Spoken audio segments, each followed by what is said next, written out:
প্রিয় দশম শ্রেণীর শিক্ষার্থী বন্ধুরা, তোমাদের ভূগোল বিষয়ের বায়ুমণ্ডল চ্যাপ্টারের অত্যধিক গুরুত্বপূর্ণ দুটো প্রশ্ন নিয়ে আজ আমি আলোচনা করব।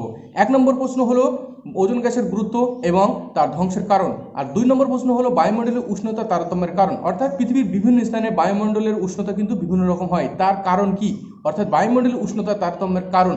এই প্রশ্নটা কিন্তু তোমাদের 5 মার্কের জন্য ভীষণই গুরুত্বপূর্ণ এই বছরের জন্য। তো চলো বন্ধুরা, আজকে আমি এই দুটি প্রশ্নের উত্তর তোমাদের খাতায় চিত্র সহকারে সুন্দর করে পয়েন্ট আকারে আমি বলে দেবো। তাই তোমাদের জন্য কিন্তু আজকের ভিডিওটা ভীষণই গুরুত্বপূর্ণ হতে চলেছে, তাই পুরো ভিডিওটা তোমরা স্কিপ না করে দেখবে। এছাড়াও আমাদের চ্যানেলে তুমি যদি নতুন হয়ে থাকো তাহলে অবশ্যই আমাদের চ্যানেলটা সাবস্ক্রাইব করো এবং পাশে থাকা বেল আইকনটি ক্লিক করো। চলো বন্ধুরা শুরু করি। দেখো, প্রথমে আসি ওজোন গ্যাস বা ওজোন স্তরের গুরুত্ব। আমরা কি জানি, উষ্ণতা তারতম্যের ভিত্তিতে ভূপৃষ্ঠ থেকে যদি আমি উপরের দিকে উঠতে যাই, অর্থাৎ ভূপৃষ্ঠের থেকে যদি উপরের দিকে উঠে যায়, তোমার সর্বপ্রথম অর্থাৎ ভূপৃষ্ঠ থেকে 18 কিমি উচ্চতা পর্যন্ত কি বলতো থাকে ট্রপোস্ফিয়ার। এটা হচ্ছে ট্রপোস্ফিয়ার। আর এই 18 থেকে 50 কিমি স্তর পর্যন্ত তোমার অবস্থান করছে কি বলতো স্ট্র্যাটোস্ফিয়ার। তাহলে ভূপৃষ্ঠের ঊর্ধ্বে 18 থেকে 50 কিমি উচ্চতা পর্যন্ত অবস্থান করছে কি বলতো স্ট্র্যাটোস্ফিয়ার। এই স্ট্র্যাটোস্ফিয়ারের ঠিক মাঝখানে 25 থেকে 35 কিমি, তাহলে 25 থেকে, তাহলে স্ট্র্যাটোস্ফিয়ার, এটা হলো স্ট্র্যাটোস্ফিয়ার। এই স্তরটা তোমার 18 থেকে 50 কিমি, এই যে স্তর, এই স্তরটাকে বলা হয় কি বলতো স্ট্র্যাটোস্ফিয়ার। এই স্ট্র্যাটোস্ফিয়ারের ঠিক মাঝখানে 25 থেকে 35 কিমি অংশে কি বলতো ওজোন গ্যাস রয়েছে, অর্থাৎ O3 লেয়ার রয়েছে। তাহলে ওজোন গ্যাস কাকে বলে? তোমার স্ট্র্যাটোস্ফিয়ারের 25 থেকে 35 কিমি নীল রঙের আষ্টি গন্ধযুক্ত যে গ্যাসের অবস্থান রয়েছে সেটাকেই বলা হয় কি বলতো ওজোন স্তর। এটাকে বলা হয় ওজোন স্তর। ঠিক আছে, তাহলে এখান থেকে শর্ট কোশ্চেন হতে পারে দুটো, যে ওজোন গ্যাসের রং কেমন, নীল বর্ণ হয়। আচ্ছা, ওজোন গ্যাসের গন্ধ কেমন, আষ্টে গন্ধযুক্ত হয়। এটা ওজোন গ্যাসের অবস্থান করে কোন স্তরের ভিতরে? স্ট্র্যাটোস্ফিয়ারে। কোন উচ্চতায়? 25 থেকে 35 কিমি উচ্চতায়। তাহলে O3 স্তর, তাই তো?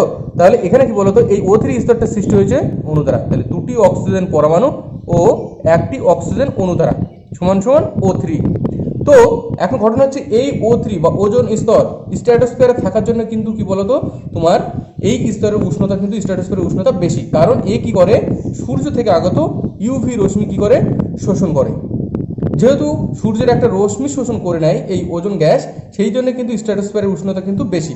আবার ট্রপোস্ফিয়ারে তুমি যদি উষ্ণতা দেখো, উচ্চতা বৃদ্ধির সঙ্গে সঙ্গে উষ্ণতা কিন্তু হ্রাস পায়, কিন্তু স্ট্র্যাটোস্ফিয়ারের উচ্চতা বৃদ্ধির সঙ্গে সঙ্গে উষ্ণতা বেড়ে যায়, কারণ এখানে ওজোন গ্যাস রয়েছে। কারণ এই ওজোন গ্যাস কি করে এই আল্ট্রাভায়োলেট বা ইউভি রশ্মিকে কি করে নেয়, শোষণ করে নেয়। এখন প্রশ্ন হচ্ছে যে এই ওজোন গ্যাসের গুরুত্ব কি। দেখো, এই ওজোন গ্যাস বা ওজোন স্তর যে স্ট্র্যাটোস্ফিয়ারে রয়েছে, এটা কি করছে সূর্য থেকে আগত আল্ট্রাভায়োলেট রশ্মি বা অতি বেগুনি রশ্মি শোষণ করে নেয়। এই অতি বেগুনি রশ্মি কিন্তু আমাদের পৃথিবী বা জীবগুলোর পক্ষে ভীষণই ক্ষতিকারক এবং ভয়ানক, কারণ এই অতি বেগুনি রশ্মি যদি পৃথিবীতে পৌঁছায় তাহলে কি বলতো আমাদের জীব প্রজাতি বা বাস্তুতন্ত্র এর হাত থেকে রক্ষা পাবে না। এবার আমি পয়েন্ট আকারে আসি। দেখো, 1 নম্বর ওজোন গ্যাস কি বলতো অতিবেগুনি সূর্যের অতিবেগুনি রশ্মিকে শোষণ করে। 2 নম্বর পৃথিবীর উপর অর্থাৎ স্ট্র্যাটোস্ফিয়ারের ভিতরে, এটা সারা পৃথিবী জুড়ে কিন্তু এই ওজোন স্তরটা কিন্তু রয়েছে। তাহলে সারা পৃথিবীর উপরে একটা তোমার পর্দা হিসাবে কাজ করছে, অতিবেগুনি রশ্মি কি করছে না, ঢুকতে দিচ্ছে না। সেই জন্য এটা পৃথিবীর প্রাকৃতিক সৌর পর্দা বলা হয়। অর্থাৎ সূর্য রশ্মি থেকে আগত তোমার অতিবেগুনি রশ্মি বা যে খারাপ অতিবেগুনি রশ্মি রয়েছে সেটা কিন্তু কি করছে এই ওজোন স্তর বা ওজোন গ্যাস শোষণ করে নিচ্ছে পৃথিবীর উপরে তোমার একটা পর্দার মতন অবস্থান করে। সেই জন্য এটাকে বলা হয় পৃথিবীর প্রাকৃতিক সৌর পর্দা। 3 নম্বর বায়ুমণ্ডল এই স্তরে, যেহেতু ওজোন স্তর কি করছে তোমার সূর্যের অতিবেগুনি রশ্মি শোষণ করে নিচ্ছে, সেই জন্য এর নিচের স্তরে কি বলতো বায়ুমণ্ডলের উষ্ণতা কি হয়, কম হয়।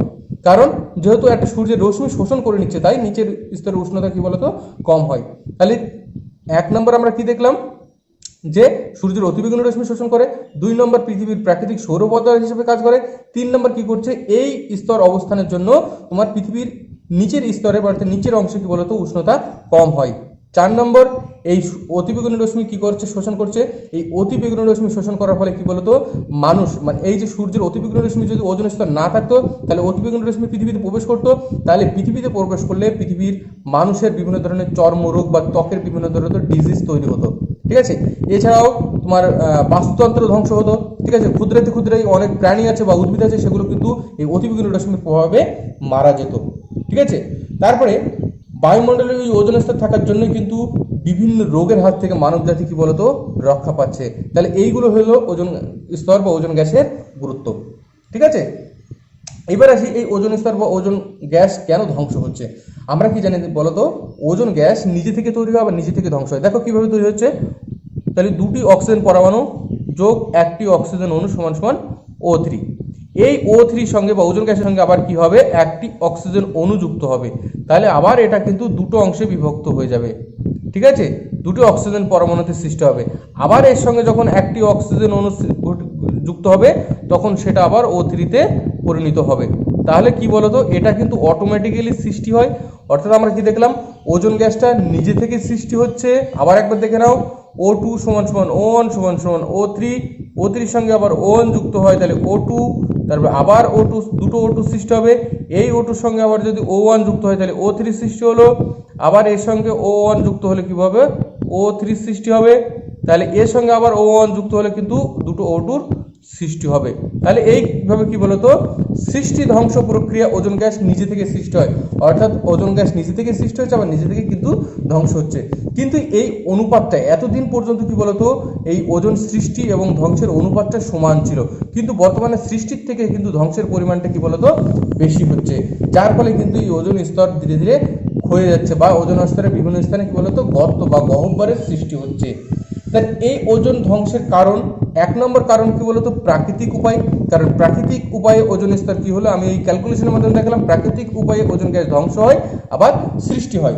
দুই নম্বর কি বলতো, আমরা এসি, ফ্রিজ বা বিভিন্ন ধরনের যে সমস্ত উপকরণ আমরা বাড়িতে ব্যবহার করি, যেরকম এসি, ফ্রিজ, ফোম, প্লাস্টিক, এইগুলো থেকে প্রচুর পরিমাণে কি উৎপাদন হয়, সিএফসি। এই সিএফসির ভিতরে থাকে কি বলতো ক্লোরিন কণা, আর সেই ক্লোরিন কণা কি করে, প্রচুর পরিমাণে ওজোন গ্যাসকে কি করে, ধ্বংস করে। দুই নম্বর, আমরা কলকারখানা এবং ইটভাটায় বিভিন্ন ধরনের চিমনি ব্যবহার করি এবং আগ্নেয়গিরি থেকেও নির্গত হয় সালফেট কণা। তাহলে কলকারখানার চিমনি, তারপরে ইটভাটার চিমনি ও আগ্নেয়গিরি থেকে নির্গত সালফেট কণা ওজোন স্তরকে প্রচণ্ড পরিমাণে কি করে, ধ্বংস করে। তাহলে সালফেট কণা কি করে, ওজোন স্তরকে ধ্বংস করে। তিন নম্বর কি বলতো, খুব গুরুত্বপূর্ণ, আমরা কি জানি যে স্ট্র্যাটোস্ফিয়ারে কোনো ঝড় ঝঞ্ঝা মেঘ বৃষ্টি হয় না। স্ট্র্যাটোস্ফিয়ার শান্তমণ্ডল, আর এই শান্তমণ্ডলের ভিতর দিয়েই কিন্তু কি বলতো তোমার জেট প্লেনগুলো চলাচল করে। আর এই জেট প্লেনের প্রোপাইটার থেকে কি বের হয়, তোমার নাইট্রোজেন অক্সাইড নামক একটা গ্যাস নির্গত হয়। তাহলে স্ট্র্যাটোস্ফিয়ারের মাঝখান দিয়ে, অর্থাৎ তোমার ওজোন স্তরের ভিতর দিয়ে প্রবাহিত হয় কি বলতো জেট প্লেন, আর জেট প্লেনের প্রোপাইটার থেকে নির্গত হয় নাইট্রোজেন অক্সাইড নামে একটা বিষাক্ত গ্যাস। এই নাইট্রোজেন অক্সাইড কি করে বলতো, ওজোন গ্যাসকে তোমার ধ্বংস করে। ঠিক আছে, তাহলে আমরা ওজোন গ্যাস ধ্বংসের কি কি কারণ দেখলাম, প্রাকৃতিক উপায়ে নিজে থেকে সৃষ্টি হয়, নিজে থেকে ধ্বংস হয়, দুই নম্বর সিএফসি, তিন নম্বর সালফেট কণা, আর চার নম্বর দেখলাম জেট প্লেন থেকে নির্গত তোমার নাইট্রোজেন অক্সাইড। তাহলে এই গেল তোমার ওজোন গ্যাসের গুরুত্ব আর ওজোন গ্যাসের ধ্বংসের কারণ। নেক্সট বিষয় হলো বায়ুমণ্ডলীয় উষ্ণতার তারতম্য কারণ। অর্থাৎ আমরা দেখি পৃথিবীর বিভিন্ন স্থানে বায়ুমণ্ডলীয় উষ্ণতা কিন্তু সর্বত্র সমান নয়, কোথাও বেশি কোথাও কম। তো এই বায়ুমণ্ডলীয় উষ্ণতার তারতম্যের কারণ কি, এক নম্বর আমরা কারণ দেখবো কি বলতো, অক্ষাংশ। দেখো আমরা কি জানি, এটা যদি আমরা পৃথিবী ধরি, পৃথিবীর ঠিক মাঝখানে নিরক্ষরেখা 66.5 ডিগ্রি, এখানে 66.5 ডিগ্রি, আর এখানে 90 ডিগ্রি, দুই মেরুতে 90 ডিগ্রি। তাহলে সূর্যটা ঠিক যদি এইরকম জায়গায় অবস্থান করে, তাহলে সূর্যের কিন্তু কিরণ নিরক্ষরেখার ওপর লম্বভাবে পড়ছে। তাহলে আর যতই মেরুর দিকে সরে যাবে কিন্তু সূর্যের কিরণটা কিন্তু তির্যকভাবে আসছে এবং অধিক দূরত্ব অতিক্রম করতে হচ্ছে। তাহলে আমরা কি দেখছি যে নিরক্ষীয় অঞ্চল এবং তার পার্শ্ববর্তী এলাকায় কিন্তু বায়ুমণ্ডলের উষ্ণতা বেশি অক্ষাংশগত কারণে। আবার যতই আমরা মেরুর দিকে সরে যাই কিন্তু বায়ুমণ্ডলের উষ্ণতা ধীরে ধীরে কি বলতো কমতে থাকে। তাহলে অক্ষাংশ হলো বায়ুমণ্ডলের উষ্ণতা তারতম্যের এক নম্বর কারণ। দুই নম্বর কারণ হলো উচ্চতা। দেখো আমরা কি জানি, সূর্য থেকে যে তাপটা আসে পৃথিবীতে, ঠিক আছে, সেই তাপটা কিন্তু বায়ুমণ্ডল, মেঘ প্রভৃতি ধূলিকণা বা বায়ুকণা এগুলো কিন্তু ভেদ করে প্রথমে ভূপৃষ্ঠকে উত্তপ্ত করে, সেই ভূপৃষ্ঠ থেকে কিন্তু আস্তে আস্তে আস্তে তাপ বায়ুমণ্ডল উত্তপ্ত হয়। ঠিক আছে, এখন আমরা যদি দেখি ভূপৃষ্ঠ থেকে যত ওপরের দিকে উঠি তাহলে কিন্তু বায়ুমণ্ডলের উষ্ণতা কমতে থাকে। কত, 6 প্রতি 1 কিমি উচ্চতায় 6.4 ডিগ্রি সেন্টিগ্রেড উষ্ণতা কি বলতো হ্রাস পায়। তাহলে যদি কোনো পাহাড় বা পার্বত্য অঞ্চলে নিচের দিকে কিন্তু উষ্ণতা কি বলতো বেশি থাকবে, আর যতই ওপরের দিকে উঠতে থাকে উষ্ণতা কিন্তু কম থাকবে। কারণ আমরা কি জানি, প্রতি 1 কিমি উচ্চতা বৃদ্ধিতে 6.4 ডিগ্রি উষ্ণতা কি হয়, হ্রাস পায়।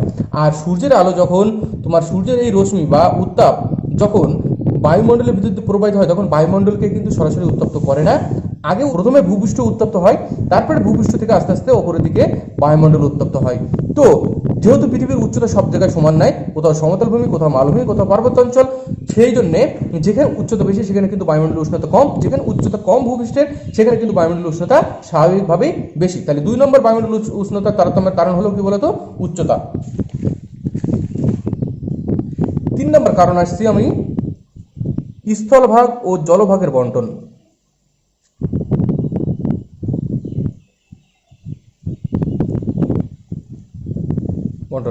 আমরা কি জানি, পৃথিবীর সর্বত্র কিন্তু স্থলভাগ নেই, বা পৃথিবীর সর্বত্র কিন্তু জলভাগ নেই, কোথাও স্থলভাগ আছে, কোথাও জলভাগ আছে, কিন্তু এখানে বৈশিষ্ট্যগত একটা তারতম্য রয়েছে।